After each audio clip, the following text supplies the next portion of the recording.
Se raser la tête, dormir sur une natte et non sur le lit conjugal, faire vœu de silence. Le quotidien des veuves dans nos pays peut s'avérer extrêmement difficile car en plus de la douleur qu'elles ressentent après avoir perdu leur époux, elles sont soumises dans certains cas à des rites et traditions très extrêmes. Alors, quelles sont les origines de ces rites et traditions? Peut-on, dans certains cas extrêmes, justement, parler de violences faites aux veuves? On va en parler aujourd'hui dans le détail, dans un tout nouveau numéro des Femmes d'ici sur NCI. Restez avec nous, ça commence maintenant.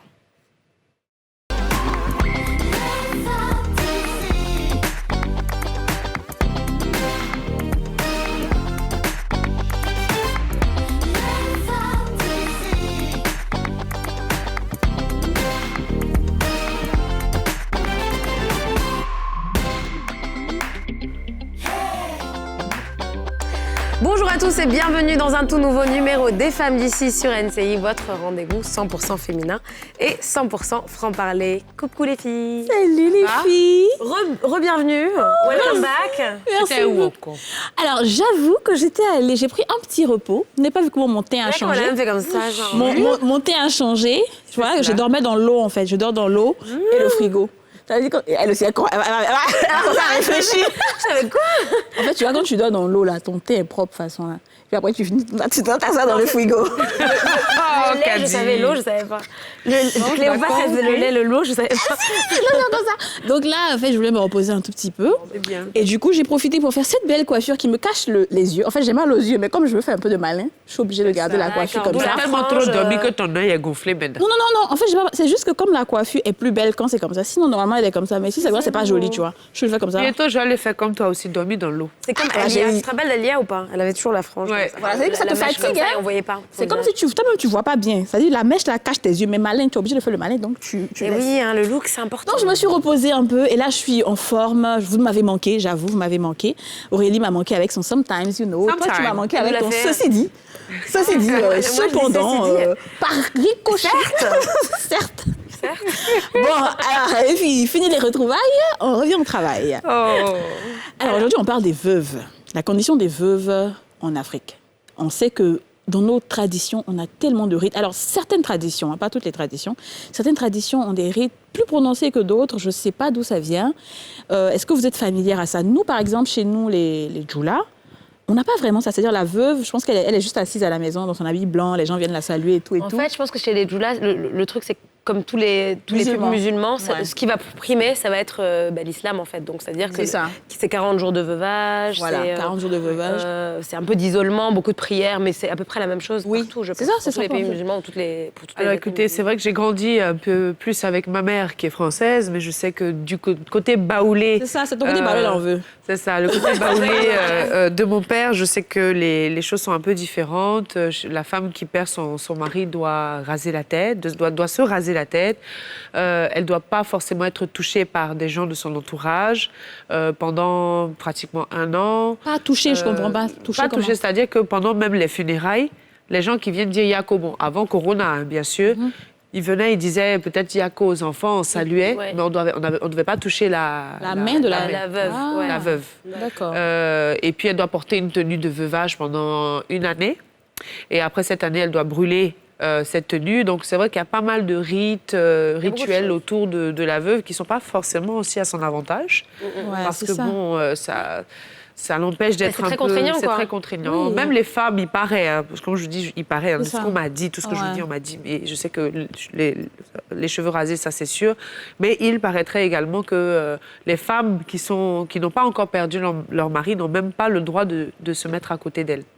Est-ce que c'est une question de contamination ou est-ce qu'elles ont peur d'être contaminées? Est-ce que sur la culture dit qu'elles n'ont pas le droit de il faut qu'elles toutes soient veuves entre elles là-bas. Elles doivent être veuves, voilà. Elles doivent, si elle perd son mari, une veuve peut soutenir, se mettre à côté d'elle. Mais je pense que on est en ville, on a un peu évolué, les choses ne sont peut-être plus... Il y a beaucoup de choses qui ne sont peut-être pas forcément respectées comme dans les villages. Mais pour celles qui vivent dans les milieux ruraux, c'est un peu ça ce qui se passe. C'est pas évident. Facile, hein. Après, moi, je me dis juste qu'effectivement, déjà, tu vis beaucoup de choses à cette période-là. Donc... Et ça, c'est même pour les religions. Hein. Tu sais, il y a déjà beaucoup d'isolement va être lié aux pratiques, à ce qui se fait, ce qui se fait pas, parce que tu es veuve et que du coup tu es censée être très sobre, très, par exemple en islam. Mais en plus, si tu dois ajouter d'autres choses comme ça, où on t'empêche de faire des... Non, mais c'est ça en fait. Mais chez vous, toi, au Niger, je sais qu'ils sont majoritairement musulmans. Mais il n'y a pas de truc, rien, on fait rien de... Bon, peut-être qu'on fait, je connais pas. Je sais pas. Mais nous, vraiment, c'est voilà. Je sais qu'il y a plein de pays aussi qui ont ces rites. C'est-à-dire que c'est pas forcément la Côte d'Ivoire. Hein. Il y a plein d'autres pays de la sous-région aussi qui ont... leur rituel. Oui, et même dans d'autres pays, on entend encore une fois, et il faut qu'on soit prudent parce que je peux pas dire quelle ethnie où, mais par exemple, il y a des rituels de confrontation où on va envoyer la veuve en pleine nuit dans la forêt pour confronter l'esprit de son défunt. Et certaines ethnies vont te dire que c'est parce que on veut savoir si justement c'est elle qui a tué son mari. Du coup, s'il la confronte et il arrive à lui faire du tort, ça veut dire qu'elle l'a tué. Enfin, après, on en a déjà parlé quand on a fait une émission sur les veuves et sur les droits des veuves, sur le fait que déjà il y a une sorte de diabolisation de la veuve aussi qui est réelle. Donc, comme les femmes souffrent, vraiment. En tout cas, tout le chez nous. Parce que je suis pas sûre que ton mari est mort. Je suis pas sûre que si une femme meurt, ils vont faire la même chose à son mari. Je sais pas. Alors c'est vrai qu'on en a parlé, mais je sais que les hommes aussi, le veuvage masculin n'est pas pareil que celui de... Oui, on va pas raser la tête d'un gars. Bon, ok, il est déjà rasé, mais on va pas lui raser sa barbe. On va pas lui raser sa barbe, par exemple, et puis lui dire, il faut plus aller au travail. Il y a des rituels aussi pour les hommes, mais bon, on en parlera dans une autre alors, comme tous les jours, nous, on pose la question à notre public chéri, et aujourd'hui, on vous a demandé quel est votre avis sur la condition des veuves en Côte d'Ivoire, et on vous écoute.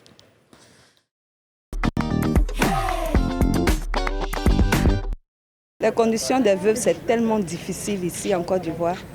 Parce que quand le mari décède comme ça, les parents viennent de s'accaparer des biens et ils laissent la veuve et les enfants dans des conditions vraiment difficiles. Donc on doit revoir ça. Parce que l'État même doit pouvoir soutenir ces femmes-là, ces veuves-là et puis ces orphelins aussi. Ouais, en tout cas, les conditions des veuves en Côte d'Ivoire ne sont pas respectées. Voilà. Et elles souffrent. Et nous, on demande vraiment à ces hauts cadres d'avoir de la compassion, de la pitié pour les veuves de Côte d'Ivoire. Ça dépend de tout début, de la manière dont elle vivait avec son mari d'abord. Si c'est une femme veuve, de la manière dont elle vivait avec son mari. Si elle a déjà fait une réalisation, je pense qu'elle peut se contenter encore de la réalisation, mais c'est mieux de les aider parce qu'étant seule, c'est vraiment difficile de s'accorder. Et je pense qu'avec peut-être que comment on dit ça, l'aide de quelqu'un d'autre, d'une ONG ou bien des aides des femmes de ONG qui s'élancent aussi souvent, pour les aider à pouvoir s'occuper de leurs enfants, d'elles-mêmes aussi, pour qu'elles soient épargnées. Bon, alors, tout le monde a l'air d'accord pour dire que c'est pas facile quand on est... Ouais, c'est difficile. Après, ils ne se sont pas forcément attardés sur la question des rites et des traditions, mais sur la condition des veuves en général, qui sont souvent... qui souffrent beaucoup, quoi. Je pense qu'en fait, c'est surtout le côté qu'est-ce que la veuve gagne après que le monsieur soit décédé, qu'est-ce que la belle famille prend. Mais aussi cette affaire de belle famille qui vient, comme l'autre dame le disait, je pense que tout ça fait partie des rites aussi. Hein, ça fait partie des rites. La belle famille pense qu'elle a le droit de venir s'immiscer dans... Mais je disais, c'est-à-dire que tu viens, tu aimes ton mari, tu sais, souvent même, c'est comme on en parlait dans une émission, tu soutiens ton mari du mieux que... Tu peux, souvent même c'est toi qui donnes pratiquement tout. Et puis à la fin, quand ton mari a réussi, c'est quelqu'un d'autre, la belle famille. Même quand il n'a pas encore réussi, hein, Aurélie, c'est-à-dire que tu soutiens ton mari, c'est toi qui as payé tout dans la maison. Oui. Eux, ils pensent que c'est lui qui a payé. Oui. Donc quand il meurt là, ils vont venir dire que c'est nous, notre fils, qui a payé. Parce que dans leur tête, c'est leur fils qui s'occupe de toi. Alors que ce n'est pas le cas. Et le pire, c'est que la loi a évolué en faveur justement de ces veuves, mais dans les faits, dans la pratique... Et c'est ce dont on parle quand on parle des traditions. C'est-à-dire que s'il y a jamais un système qui est en place, qui existe, et qui veut que quand une femme perd son mari, tout de suite déjà, il y a la belle famille qui commence à rentrer et commence à décider de ce qui doit se faire, ce qui ne doit pas se faire. C'est quelque chose déjà, il faut voir quoi. Pourquoi est-ce que c'est à eux d'imposer des choses? Pourquoi est-ce que c'est... Ouais. Limite, on dirait que comme c'était pas vraiment elle faisait pas vraiment partie de la famille, à partir du moment où celui qui était là pour l'intégrer à la famille n'est plus là. Allez, ils viennent comme des... Vous venez à toi. Enfin, quoi qu'il en soit, les filles, on va en parler aujourd'hui avec une personne qui, on le pense, on l'estime, est un peu plus versée dans le sujet, surtout des traditions et des rites autour du veuvage en Côte d'Ivoire. Il s'agit de Félicien Yapi Oboué, qui est écrivain, mais aussi chef de génération Nyando de Grand Alépé. Bonjour, chef. Bonjour, chef. Comment allez-vous? Bienvenue chez les femmes d'ici. Merci. Vous allez bien? On va vous laisser vous installer tout doucement. Ça va? Vous y arrivez? Oui. Très bien. Super. Alors aujourd'hui, on va parler avec vous de la condition des veuves, mais surtout dans le Grand Alépé. Oui. D'accord? Mais est-ce que vous avez déjà une idée de la condition des veuves en général en Côte d'Ivoire, dans certaines régions? Oui, bon, on entend beaucoup de choses dans certaines régions. Mais comme je le dis, c'est quand même un domaine un peu sensible pour éviter de dire des choses erronées. Je préfère vraiment dire ce que je sais. C'est ça. Donc, voilà. Plutôt pour votre région. Voilà, pour notre région. D'emblée, j'aimerais dire que de l'extérieur, on pense que les veuves sont brimées, on leur inflige des maltraitances. Mais en fait, il faut voir le souci d'exorciser le malheur, la malédiction.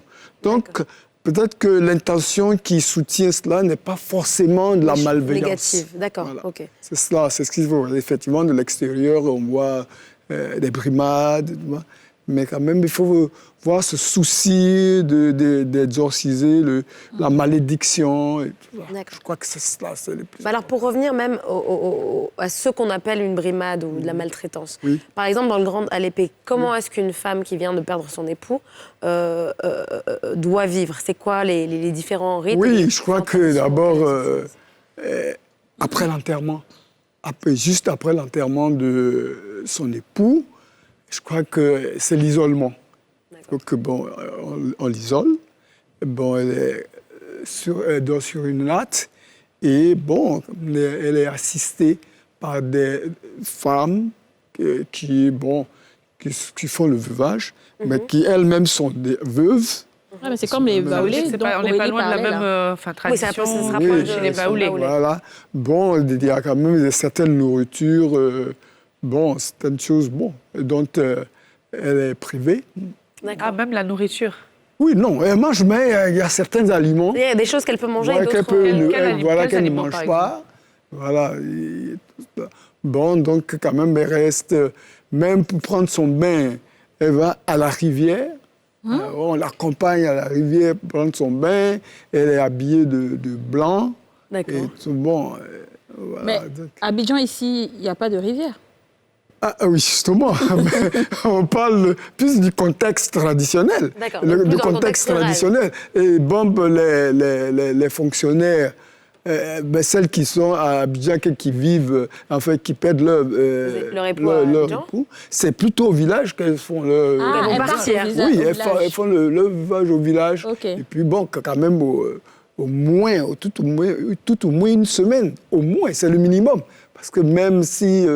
il y a des obligations, donc même si elle travaille, elle a un emploi rémunéré, je vais peut-être lui demander une autorisation d'absence pour faire un minimum d'une semaine. Alors si c'est une semaine, c'est vrai que ça ne paraît pas non plus C'est bien le très minimum. long. Oui, mais Alors, non, la période normale, c'est quoi? Un mois au moins. Au moins, ça, c'est vraiment la période d'isolement. Maintenant, quand même, on la considère comme veuve et ne porte pas des habits à considérer comme des habits de fête. Bien sûr. Non, pendant quand même toute une année. Pendant une année. Oui, pendant toute une année, jusqu'à ce qu'il y ait la levée de deuil. Voilà, donc quand même, généralement du noir, du marron. C'est-à-dire que... Des trucs sombres, en fait. Ça. Des sombres. Vous avez parlé d'aliments. Quels sont les types d'aliments que la veuve ne peut pas manger dans votre il y a certains poissons, il y a des petits détails, certains poissons, certaines viandes. Parce que, à l'époque, il y a des gibiers, la viande de brousse et tout ça qu'on mangeait. Donc, il y a certains poissons qu'elle doit manger, certaines viandes. Bon, donc, on lui fait la liste. Et tout ça, encore une fois, pour vous, c'est l'origine, je crois qu'il y a eu beaucoup c'est l'exorcisation. Hein, comment? Pour vous, tout ça, à l'origine de tous ces petits détails, par exemple, l'aliment qu'il ne faut pas manger, Oui, la tenue justement, qu'il faut porter, comme c'est vous- pour enlever, en fait, le mauvais sort. Voilà, je crois que c'est le souci qui est derrière cela. Sinon, ce n'est pas de la malveillance. Ça, c'est vraiment Et c'est une femme, par exemple, qui n'est pas... Bon, qui a épousé un gars de chez vous, d'Alépé, mais qui, elle, dans son entendement, elle peut pas faire ça. Elle n'a pas envie de faire ça. Qu'est-ce qui Oui, va lui arriver elle n'a si pas le fait envie de le faire. Je crois que, bon, on lui permettra. Généralement, hein, les femmes qui ne sont pas du village, on leur permet de faire leur veuvage où elles veulent. Ok, d'accord. Donc, c'est-à-dire, en faisant de elle sa tradition, peut-être. Oui, on lui permet ça. D'accord. Mais je dois avouer peut-être que, bon, comme on va évoluer dans le débat, mais je dois avouer que beaucoup de choses ont changé. Et surtout avec l'apport de la religion, parce que chez nous, pour la plupart, nous sommes catholiques, avec l'apport de la religion, beaucoup de choses ont changé. Beaucoup de choses ont changé. Mais comme nous parlons pour le moment du système traditionnel, voilà. c'est ça.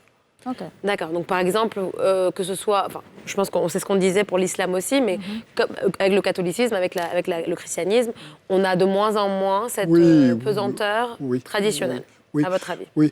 Et vous voyez, quand je dis qu'il n'y a pas derrière la malveillance, vous savez qu'on lui propose un autre époux. Ah bon? Oui, on lui propose un autre. À partir de quand on lui propose un époux? Oui, justement, justement avant l'enterrement.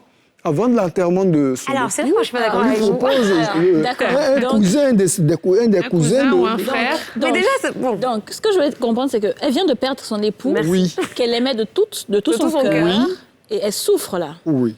Donc, vous lui proposez un cousin qu'elle a peut-être l'habitude de voir, qui venait souvent manger à la maison, et qu'elle doit épouser. Oui. Non, est-ce que c'est une obligation? C'est une proposition? C'est une proposition. Elle peut refuser. Comme les choses ont évolué. Sinon, par le passé, c'était une obligation. Par le passé, quand même, ce sont des femmes qui n'avaient pas d'emploi rémunéré. Oui. Elles vivaient que c'est vraiment leur soutien, c'est leur mari. Et justement, pour éviter que ce soutien-là soit perdu à jamais, elle et les enfants, il faut bien qu'on leur donne de l'éducation à ces enfants-là. Donc, il faut quand même trouver... C'est une protection financière. Oui, une protection. Mais la personne qu'on propose... Pardon, je viens de congé, là, donc je suis un peu enrouée la gorge. Est-ce que... Alors, la personne que vous proposez, généralement, est célibataire ou mariée déjà? Mariée. Ah. Mariée, que la polygamie existe dans votre culture. Comme la plupart de... En fait, c'est vrai que... Oui, je crois que jusque-là, bon, quand même, je rappelle que quand même, on est dans le système traditionnel. Voilà, je rappelle ça. Parce que, En fait, on est tous en train de réagir comme ça, et c'est là qu'on se rend compte qu'il y a une question de perception. Parce qu'effectivement, vous expliquez qu'elle vient de perdre son époux. Nous, on pense à la douleur d'une femme qui a perdu son être cher. On pense au fait qu'on vient lui proposer quelqu'un d'autre. Qu'est-ce que c'est cruel. Mais c'est vrai que peut-être qu'il faut que c'est plus pragmatique. C'est-à-dire qu'on voit ça comme quelque chose, une femme qui n'a pas forcément de quoi subvenir à ses besoins, ou bien quelqu'un pour aider à être une figure paternelle pour ses enfants. Et donc, on lui permet d'avoir quelqu'un très rapidement pour venir combler ce vide. Voilà. Est-ce qu'on lui demande son avis quand même? Non. Voilà. Non. Peut-être que c'est parce On qu'elle ne lui demande pas son avis. Bon, on ne lui demande pas son avis, on lui propose... Et si elle ne l'aime pas? On lui choisit un des cousins de son mari. Bon, mais si elle ne l'aime pas? Hein? Et si elle ne l'aime pas? Si elle ne l'aime pas, qu'elle ne veut pas l'épouser, elle va quitter la maison. Elle va quitter la maison. Ah bon? C'est-à-dire, attendez. Bon, c'est-à-dire que je répète qu'on est dans vraiment le système. Voilà, c'est ça. Parce que les choses ont tellement changé que vraiment, c'est ce qui se faisait. Mais le système traditionnel, c'était qu'elle quittait la maison, c'est-à-dire... Oui, mais non, mais puisqu'elle vivait avec son époux, le toit. Maintenant, si elle ne veut pas accepter le cousin qu'on lui propose, elle est libre, mais elle sera obligée de partir. C'est dans la tradition, mais c'est vrai qu'il y a le milieu rural et le milieu urbain. Mais est-ce que dans le milieu rural, ça n'existe toujours pas? Je rappelle toujours, j'insiste que pour le moment, on parle du système tel qu'il était, de manière traditionnelle. Tel qu'il était ou tel qu'il est toujours dans le milieu rural? Non, pas tel qu'il est toujours. Il est comment aujourd'hui? Oui, aujourd'hui. Bon, moi, comme je le dis, nous sommes pour la plupart, je suis de Grand Alépé, nous sommes pour la plupart des catholiques. Et donc, le catholicisme, c'est le mariage avec une seule épouse. Bon, donc, aujourd'hui, on ne peut plus demander à quelqu'un d'épouser une autre femme en dehors de... D'accord. Voilà. Donc, en ce moment, dans les villages à Alipé, Oui, en ce moment, dans ces villages, on lui propose... il y a toujours ceci, on lui dit, bon, vous voyez, tel cousin ou bien tel neveu de votre mari est votre... Mais je crois que c'est, je dirais, tout simplement pour la forme. Pour la forme. D'accord. Pour la forme. C'est pas du tout... mais bon, quand même, il se dit que quand même, c'est pour la veuve, je crois quand même qu'il y a quand même des obligations vis-à-vis d'elle, d'assistance, tout ça, mais tout juste, mais il n'est pas tenu.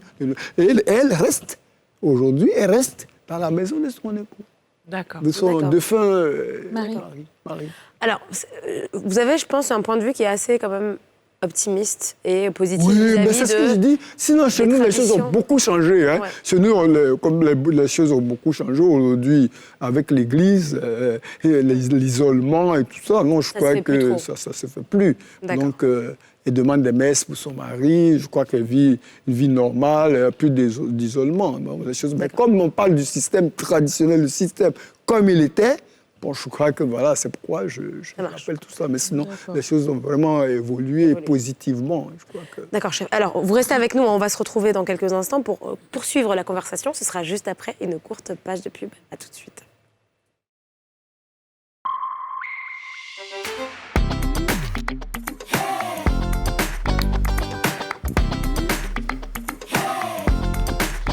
Bienvenue si vous nous rejoignez, vous êtes sur la nouvelle chaîne ivoirienne de votre émission préférée, Les Femmes d'ici. Et aujourd'hui, nous parlons de la condition des veuves en Côte d'Ivoire. Je rappelle que Les Femmes d'ici, c'est tous les jours du lundi au vendredi à 13h05 sur le numéro 4 de la TNT et le numéro 204 du Bouquet Canal. Et nous sommes aussi en live sur Facebook au cas où vous n'avez pas de poste téléviseur ou que vous n'êtes pas devant votre poste téléviseur. Aujourd'hui, notre invité du jour, c'est Félicien Yapi Oboué, écrivain et chef de génération Nyando du Grand Alépé. On a parlé avec vous avant de partir en pub de la condition un peu des veuves. Vous avez expliqué qu'au début, dans la tradition, c'était comme ça que ça se passait. Les veuves étaient un peu, on va dire, brimées avec l'isolement et tout. Ben maintenant, ça a évolué. Mais qu'en est-il des belles familles qui sont toujours là à vouloir s'accaparer des biens du défunt, à vouloir envahir la maison? Est-ce que ça se fait toujours? Je crois que ce sont des idées, bon, je dirais, qui sont aujourd'hui... Bon, ça dépend des régions, mais... Je crois que dans la plupart des régions, ça quand même, c'est du passé. Vous savez, même en ville aujourd'hui, des cas qu'on connaît vivent des situations. Et justement, sur ce même plateau, on avait reçu dommage, on n'a pas de veuve aujourd'hui pour en parler. Des cas qui expliquaient que malheureusement, elle vivait dans la maison avec son mari. Ils ont tout construit ensemble. Et puis, du jour au lendemain, quand le monsieur est décédé, on ne reconnaît plus la femme. Ouais. La femme est laissée de 2019. Donc, c'est récent. Malgré toutes les lois qu'il y a eu, c'est un problème. Comment ça se passe de votre côté quand un homme décède, le monsieur décède et la répartition des richesses se fait comment? Je crois que chez nous, vraiment, les choses se voient. En fait, vraiment, les choses ont évolué. Et la répartition se fait publiquement. En fait, du moins, il y a un conseil de famille. D'accord. Un conseil de famille, on décide de l'héritage. Voilà. Maintenant, chez nous, le principe, vous voyez, quand même, bon, nous sommes une société matrilinéaire. D'accord. Une société très matrilinéaire. Et généralement, il y a des biens acquis par le défunt et les biens dont le défunt a hérité. Donc, quand même, on fait la distinction entre les biens acquis, créés par le défunt et les biens héritiers, pas hérités, surtout les terres. D'accord. Vous voyez, les terres, par exemple, si il a hérité de terres de ses parents, ces terres-là reviennent à la famille maternelle, à son neveu, à son cousin. D'accord. Oui, ça revient à ses cousins. Mais ce qu'il a créé de lui-même, ça revient à ses enfants. C'est bien que, bon, généralement, sa maison revient à ses enfants. Sa veuve vit dans sa maison avec ses enfants, avec tous les biens qu'ils ont acquis. Je pense que nous, vraiment, le problème se pose. C'est pour protéger la famille. Oui, sinon, chez nous, le problème vraiment ne se pose pas. Mais quand même, pour ce qui est des biens quand on fait les distinctions. Par exemple, chez nous, les pagnes, ce sont des biens de famille, et généralement, les pagnes, les bijoux que l'homme acquis reviennent généralement à sa famille. La famille qu'il a créée. Je vais vous mettre dans une situation. la famille maternelle. Oui, à sa famille Si, maternelle. par exemple, monsieur, il a hérité de ses parents, mais les terres n'étaient pas exploitées, et qu'il est venu, il a travaillé pour faire ressortir, en tout cas, des richesses de cette terre, et que c'était son seul revenu. Oui. Comment est-ce que ça se passe, alors, pour la répartition? Généralement, on en tient compte. Dit que la terre appartient à la famille, mais quand même les biens qu'il a créés, c'est bien que, bon, généralement, par exemple, si c'est une plantation, par exemple une plantation de palmiers ou de véas, on dit, bon, mais ces enfants, on désire, par exemple, peut-être les aînés, les enfants, on va justement exploiter ces biens, mais partager avec la famille maternelle. Ouais, ça c'est intéressant. Alors, je vais revenir un petit peu au rite. Et ce n'est pas forcément un rite, finalement, c'est plus peut-être une perception de la veuve. Vous avez dit tout à l'heure, j'ai apprécié votre point de vue sur le fait qu'on vous regarde la veuve avec bienveillance. Oui. Et donc, on cherche à la protéger. Oui. Mais on entend quand même beaucoup d'histoires et qui persistent, hein, même malgré le fait que je suis sûre les choses évoluent dans le bon sens, sur cette diabolisation de la veuve, parce qu'on a toujours un petit peu l'impression qu'elle est potentiellement responsable, surtout dans les disparitions un peu mystérieuses. On ne sait pas comment est-ce que l'homme est parti, peut-être qu'il était malade ou c'est pas clair. On va tendance toujours à viser la veuve comme la responsable du décès du défunt. Vous n'êtes pas d'accord? Vous me regardez avec cette... C'est pourquoi j'ai dit, au départ, je dis que vraiment, je ne peux pas parler de certaines régions,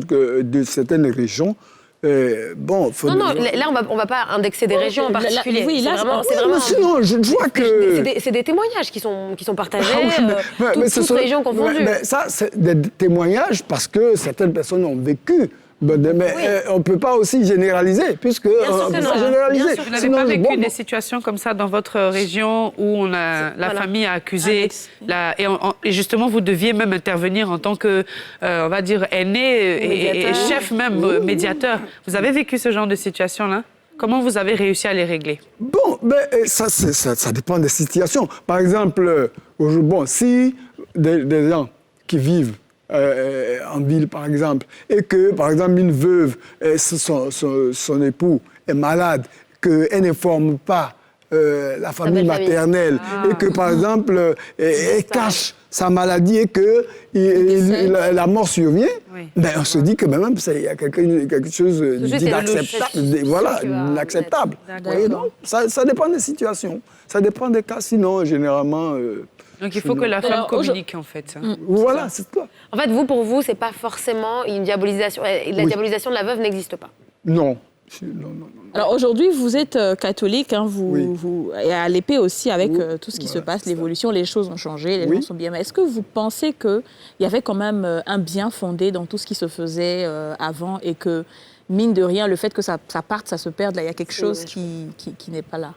Oui, non, justement, c'est pourquoi j'ai toujours insisté, et j'insiste toujours que certaines pratiques peuvent paraître des brimades et tout cela, mais que ce qui sous-tend cela, c'est vraiment pas, c'est peut-être l'intention, une manière d'exorciser la malédiction, le mal, voilà. Mais ça peut paraître aux yeux des autres que, par exemple, on laisse la femme coucher sur une natte, on la voit prendre son bain à la rivière et tout ça. Ça peut, de l'extérieur, ça peut paraître quand même...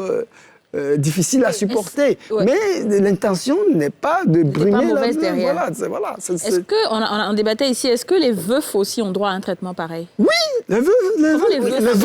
Oui, les veufs. Bon, c'est peut-être pas aussi... Mais les veufs, il y a quand même une période de veuvage pour l'homme. Hein. Une période de veuvage. Ils doivent aussi dormir sur une natte, ils doivent aussi aller se laver dans le marigot. Oui. C'est exactement la même chose. Les femmes et les hommes ont le même traitement. Oui. Non, c'est vrai parce qu'on c'est bien que vous le précisiez. Mais c'est ce que je dis. Je dis que pour voir les choses ont vraiment évolué. Mais sinon, c'est les veufs aussi. Et encore, les veuves, ça, c'est entre femmes. Or, pour le veuf, ce sont les femmes qui organisent le veuvage. Voilà. C'est encore plus difficile. Ouais. D'accord. Mais c'est important de soulever ce point-là parce qu'on a tendance à se focaliser sur la femme et sur ce qu'elle traverse, sur son expérience, parce qu'on pense toujours un peu que c'est genré. Hein. Voilà. C'est peut-être aussi notre point de vue aussi ici sur le plateau des femmes d'ici, on va toujours se dire c'est la femme qui traverse ce genre de choses. C'est vrai que ce n'est pas que dans votre tradition, mais aussi un peu même dans le monde entier. La femme doit forcément attendre 1 an avant de décider de refaire sa vie. Est-ce qu'il y a une explication à cette année-là? Pourquoi est-ce qu'il faut attendre 1 an pour refaire sa vie avec quelqu'un d'autre Bon, chez nous, par le passé, la levée de deuil, c'est 1 an. C'est-à-dire que vraiment, la période de deuil, c'est toute une année. Et tout. Voilà. Et c'est au terme d'une année qu'on fait la levée de deuil, qu'on reprend ses habits de fête et tout ça. Voilà. Donc c'est lié. C'est lié à cette période-là. Et maintenant que tout a évolué, elle peut faire ça. Chez nous, on a changé. Bon, je dis chez nous, à Grand-Alpé précisément, on a essayé de changer un peu les choses.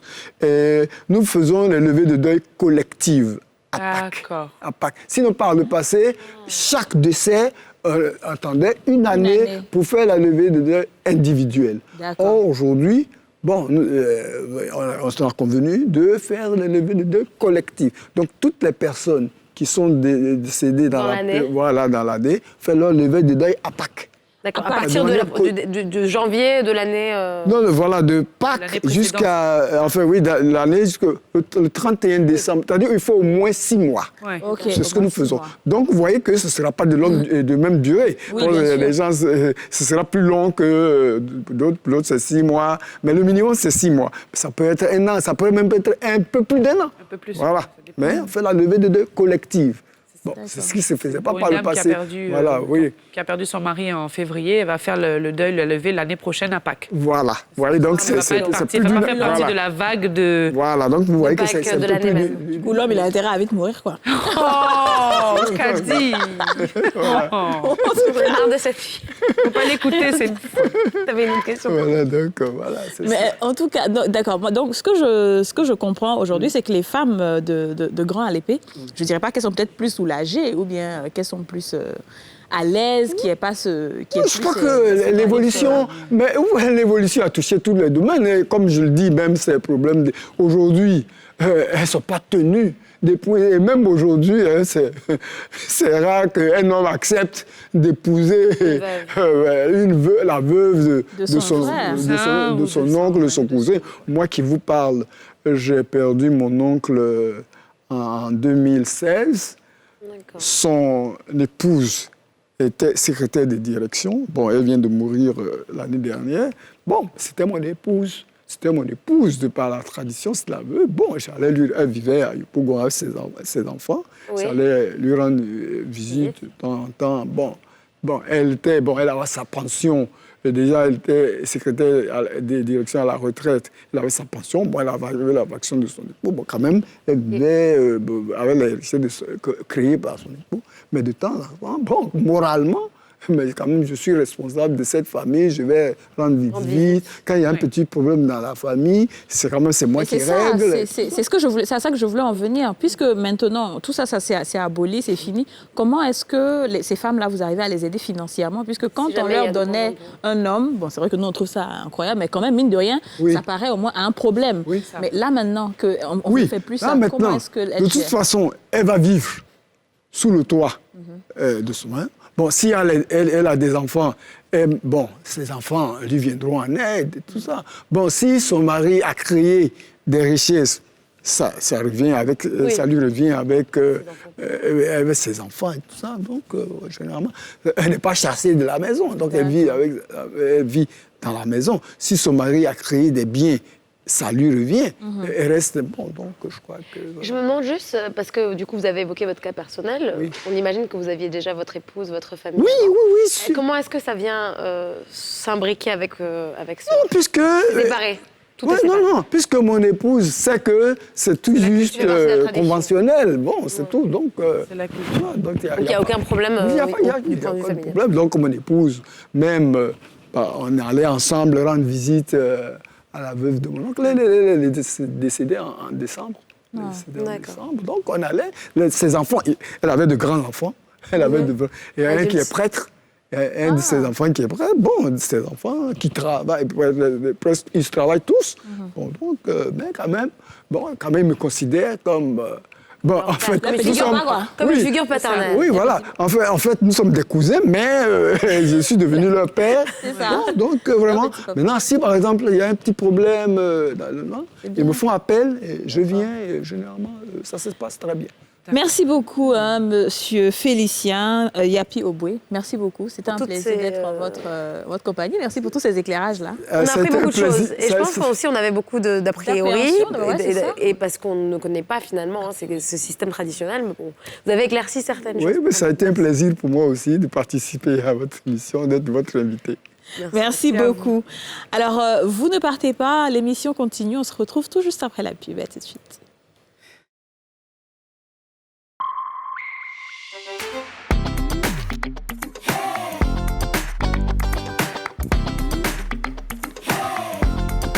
Bonjour et bienvenue si vous venez de nous prendre en cours les femmes d'ici sur NCIC tous les jours, du lundi au vendredi dès 13h05 sur la nouvelle chaîne ivoirienne et donc le numéro 4 de la TNT et la chaîne 204 du bouquet Canal. Continuez à nous suivre au quotidien et surtout à nous donner vos points de vue sur les émissions dont nous parlons au quotidien grâce à nos réseaux sociaux, donc notre page Facebook et notre page Instagram. C'est maintenant l'heure pour nous de faire place au portrait du jour, n'est-ce pas Aurélie ? Et oui, aujourd'hui dans le Miroir 2, focus sur une dame qui a décidé de se consacrer à la confection de couches pour bébés. La marque Nayou a pour but de mettre à disposition des mamans des produits soucieux du respect de la santé des enfants. On vous en dit plus dans ce portrait de Sylvie Bailleré, signé Chèque Bleu.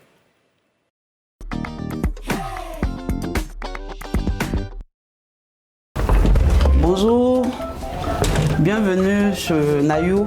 Je suis Madame Bailleré, créatrice de la marque Nayou. Comme tous les matins, Sylvie débute ses journées en prenant soin de ranger une par une les couches et autres accessoires de sa marque pour bébé. 6 mois maintenant que Sylvie confectionne et commercialise des couches, écharpes et lingettes, toutes réutilisables et fabriquées à partir de matériaux naturels. C'est quand ma fille était au dernier trimestre de sa grossesse, je suis venue rendre visite. Et puis, elle m'a dit qu'elle ne peut pas utiliser les couches. Elle a opté pour les couches lavables. Parce qu'elle est écolo, elle préfère protéger l'environnement. Si c'est pour utiliser les couches jetables, pourquoi commander ça ailleurs que de confectionner ici? Ça permet à tout le monde de gagner. Ça nous permet de faire travailler les couturiers sur place ici. Et puis, moi, je fais ça mon affaire, ça m'occupe un peu.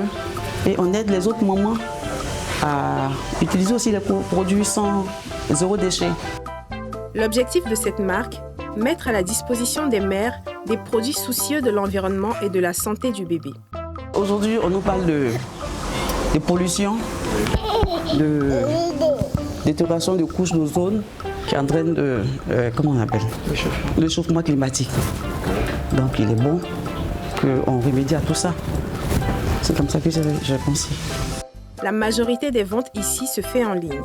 Bon, les ventes, nous, on est présents sur Instagram, sur Facebook. Et puis, le catalogue est présent sur WhatsApp. Donc, les clients, tu vois, passent leurs commandes et on fait des livraisons. En plus du volet éco-responsable, Sylvie veille également à rendre les produits Nayou accessibles à toutes les couches sociales. Aujourd'hui, on sait ce que coûte un bébé depuis la conception jusqu'à la maternité. Donc, en prenant des couches lavables, on permet au moment d'économiser un peu. En plus du bien-être du bébé, c'est le moment d'économiser. Pour elle, la création de cette marque, c'est aussi et avant tout un moyen de sensibiliser les mamans sur la protection de l'environnement. Bienvenue Sylvie. Bonjour, bonjour. Comment ça va? Comment allez-vous? Vous êtes venue avec un peu de tout. Un arsenal. On a vu dans le... 6 produits. D'accord. Ah, donc c'est pas que des couches que vous faites, vous faites plusieurs choses. Des produits pour bébés. Alors, vous pouvez nous dire déjà ce que vous avez emmené, tous ces 6 produits? On a là les petits kangourous qu'on a vus tout à l'heure. Non, c'est pas un kangourou. Ça, c'est quoi ça? D'accord. Ça, c'est les écharpes d'allaitement. D'accord. Ah. D'accord. C'est très bien ça. Les jeux de maman.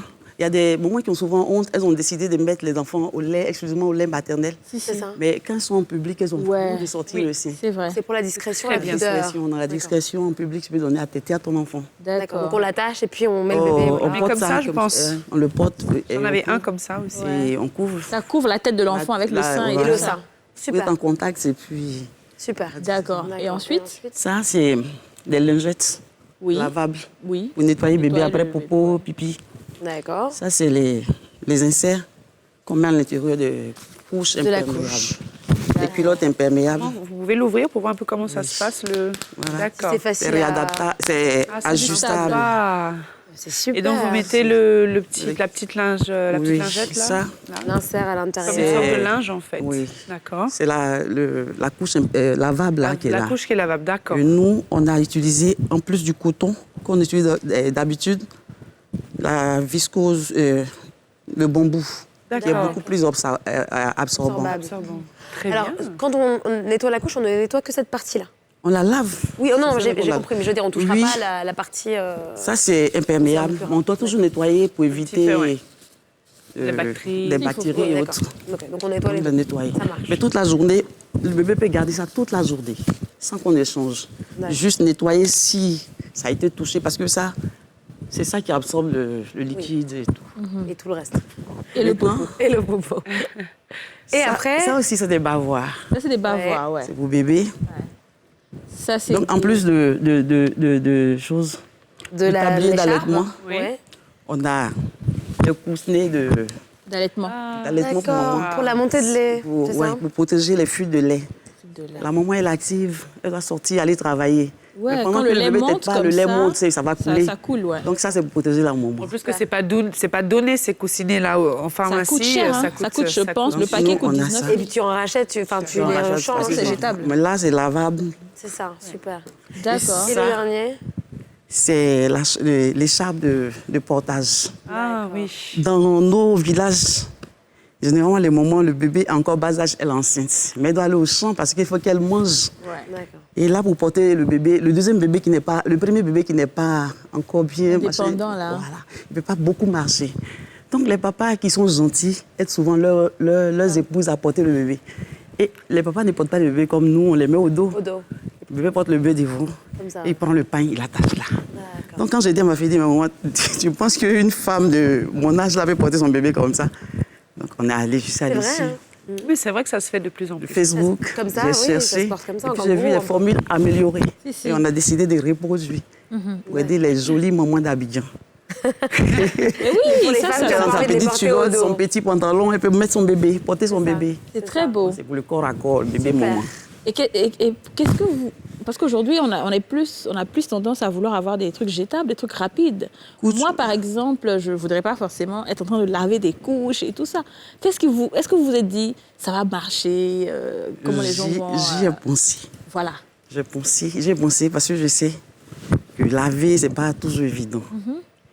Mais quand je me dis que la plupart des mamans aujourd'hui sont des intellectuels, donc elles savent ce que ces couches-là, les couches jetables, peuvent causer dans l'environnement. Bien sûr. Parce que c'est des choses généralement, les couches-là contiennent généralement des résidus de pétrole et autres produits chimiques qui polluent forcément l'environnement. Sans compter que ce n'est pas l'idéal pour le bébé non plus. Voilà. En plus de ça, ces produits-là peuvent irriter le bébé. C'est ça. Ouais. Donc ça, c'est... Et en termes d'économie aussi, Voilà. surtout. Ça permet à un moment coûte, d'économiser parce que les temps oui, sont ça durs coûte cher. aujourd'hui. Combien coûtent-vous vos couches jetables, par exemple? Nos couches, les jetables. Oui, pardon, les les lavables. jetables, non jetables, autant Les pour lavables. réutilisables. Ça, l'insert, on les fait à 3 000. D'accord. Et ça, c'est 7 500 la culotte. Ah oui, ça va. Franchement, D'accord. c'est- Quand c'est on De sait toute façon, qu'un les paquet deux vont ensemble. de couches, Non, mais ça et coûte puis 3 500 et que tu sais qu'au bout de 2 jours, le paquet est fini ou 3 Ouais. jours, Ouais. je pense que c'est quand même économique. Non, et puis en plus, c'est vrai que ce que tu dis, effectivement, on a l'habitude du confort, c'est-à-dire de.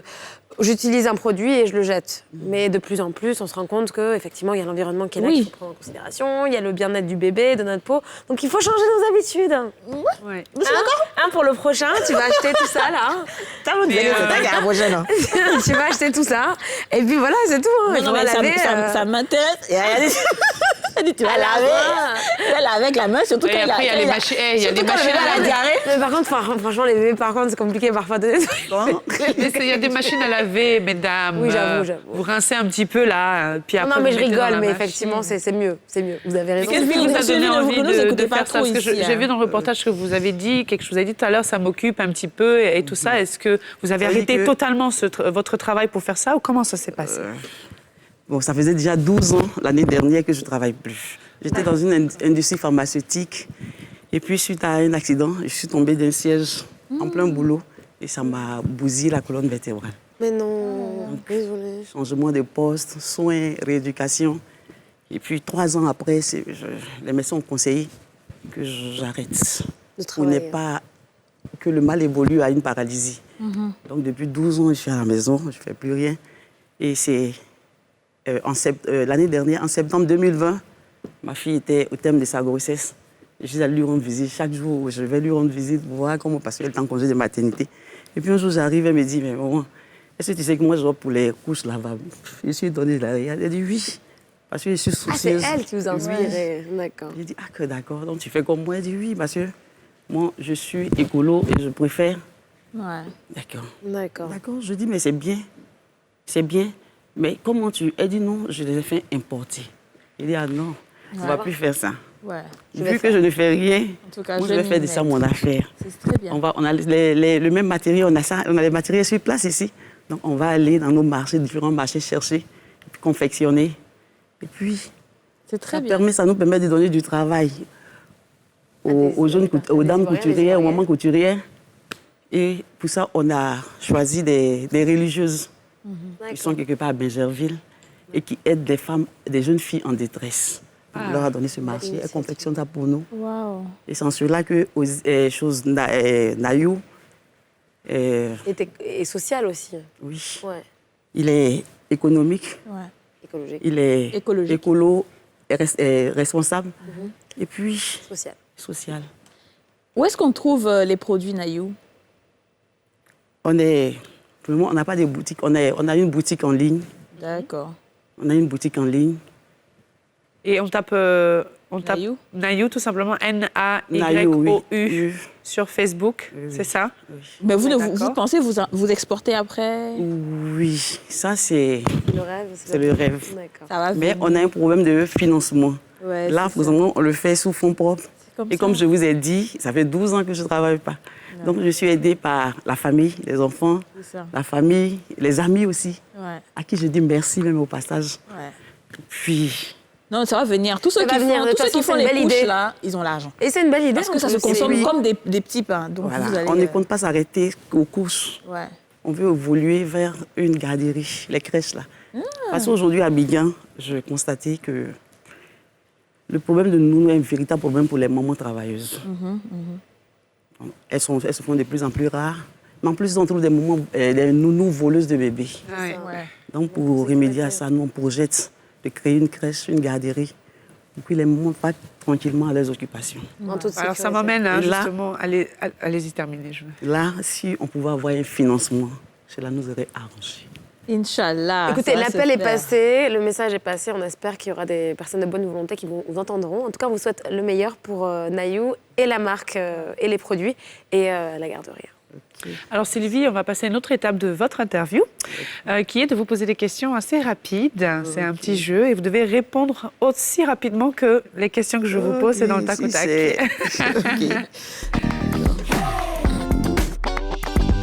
Alors, question piège, bio ou naturel? Bio. Très bien. Pagne ou tissu normal? Bon, pour Nayou? Pour les échappes de portage, on a deux types. Il y a comme celui-là, c'est du pagne, ça. Un mélange de pagne et de tissu. D'accord. Parce que nous, donc un peu les deux. Nous, les Africaines, moi, personnellement, j'aime le wax. Ouais. Donc c'est un mélange de wax et de tissu. D'accord. Maintenant, il y en a qui sont carrément tissus. Oui. Voilà. Ok. Donc c'est les Bavois, il y en a des tissus et de pagne aussi, de wax. On y va rapidement. Tresse ou mèche brésilienne? Tresse. Ouais. Mouche bébé ou bien on tire naturellement? Comment? Mouche bébé ou bien on tire naturellement? Le lait? Non, mouche bébé, mouche bébé.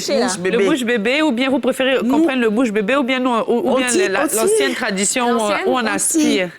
On tire à l'ancienne. On tire à l'ancienne.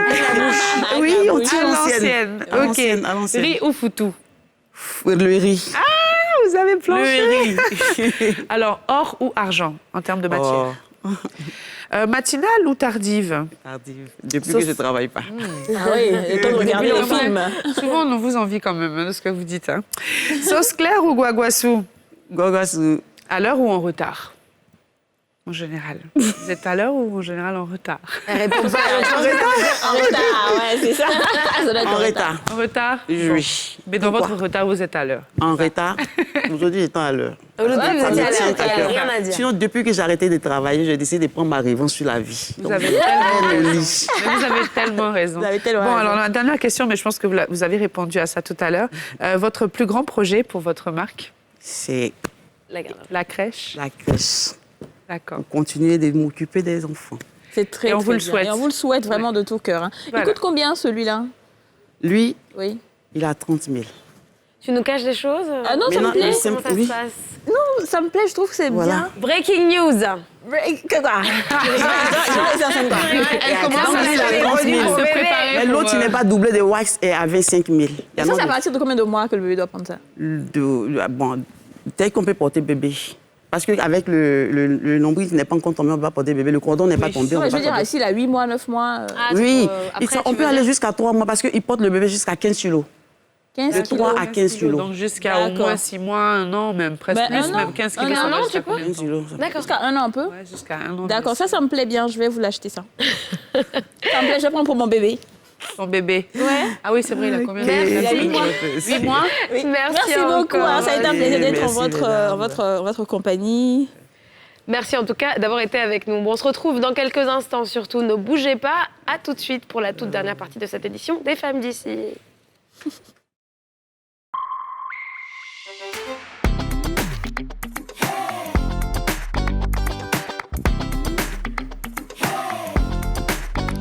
De retour sur le plateau des Femmes d'ici, c'est la dernière partie de l'émission. Et maintenant, on va aller un peu en mode découverte de nourriture, comme il est l'heure de manger. Je sais que peut-être vous avez commencé à manger, mais nous, pas encore. Et on a faim. Et vous avez faim, je sais. Alors, ce qu'on va découvrir aujourd'hui, c'est comment faire le garba. Oh là là. Le fameux garba. Le fameux garba. On regarde. Ah.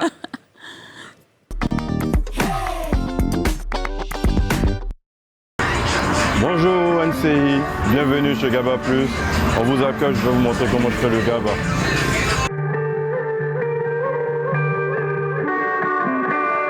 Pour faire le GABA+, je précise, parce que le GABA+, c'est un GABA différent, un GABA en griffe choco, qui est composé de crudités, oignons, tomates, piments. Le poisson du GABA+. C'est différent du poisson token plus habituellement, tu vois. Et la chiquée, voilà. Ok, j'ai enfariné le poisson. Ok. Et je vais simplement le mettre dans l'huile.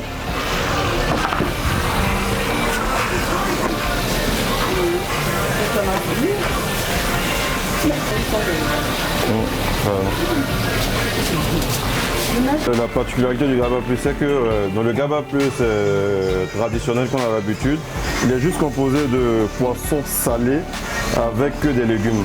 Et chez nous, GABA+, on a changé d'abord les ingrédients avec des ingrédients de qualité. On a aussi ajouté des sauces pimentées que je vais tout à l'heure vous présenter. Je commençais avec 500 000. 500 000, si je me rappelle bien, c'est ça, 500 000. Et 500 000, comment j'ai décomposé 500 000?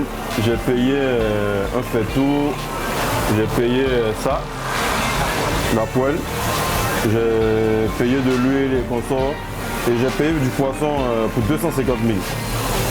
De poisson qui était censé me faire le mois. Mais le jour de l'ouverture de GABA+, tout le poisson, je te dis, tout le poisson, il est fini.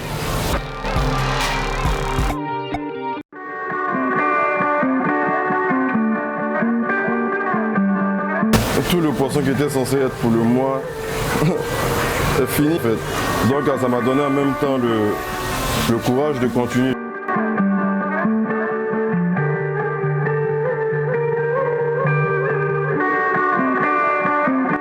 Crudité, oignon, tomate, piment, cube magie, poisson, je précise poisson de Gaba Plus parce que c'est différent de tous les autres poissons. Piment, moins épicé, très épicé, mayonnaise.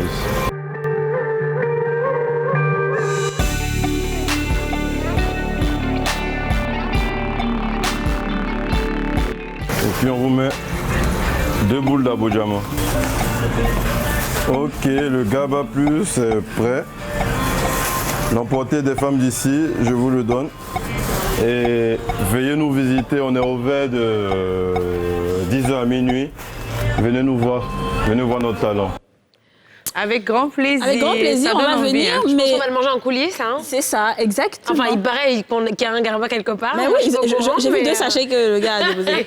Et la régie. Je pense que la régie, c'est les reporters. C'est les reporters, c'est chaque bleu à qui il faut poser la question. Mais je pense que j'ai déjà vu ce garba choco là. Je pense qu'ils sont à engrais et c'est très bon. Franchement, j'ai goûté. Je crois que je suis passée devant une fois. Ouais. C'est très bon. Et c'est bien de changer un peu parce qu'après, on est habitué un peu au garba naturel, traditionnel. Mais je pense que chaque garba a sa particularité. Ouais. Le garba choco, ça te rappelle un peu la tchéké poisson, mais fait différent. De femmes, façon. Voilà, de femmes. Ouais. Mais le garba, tu vois. Parce que le garba aussi, c'est parce qu'il n'y a pas les trucs à côté, que c'est doux. Hein.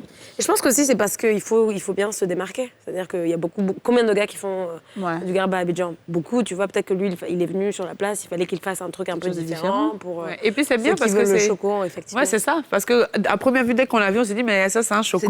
Comment il peut faire des trucs comme ça? Et puis finalement, ça marche quoi. Ouais, c'est bien. J'aime beaucoup.